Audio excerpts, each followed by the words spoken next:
আজকে আমাদের electronics 2 sessional কোর্সের ফজল রাব্বি স্যারের কোর্সের আন্ডারে যে প্রজেক্টটি আমার হাতে এসেছে, অর্থাৎ আমাকে যে কোর্সটি স্যারে হ্যান্ড ওভার করেছে সেটি হচ্ছে অ্যান্টি থেফট অ্যালার্ম সিস্টেম।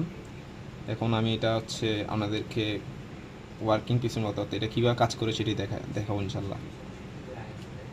প্রথমে হচ্ছে যে সোর্সটা দিলাম আমি এখানে, তারপর হচ্ছে আমার লেজারটা যখন হচ্ছে আমার এলডিআর সেন্সরে পড়বে, এলডিআর সেন্সরে পড়লে হচ্ছে আমার এই যে বাজারটা অফ হয়ে যাবে।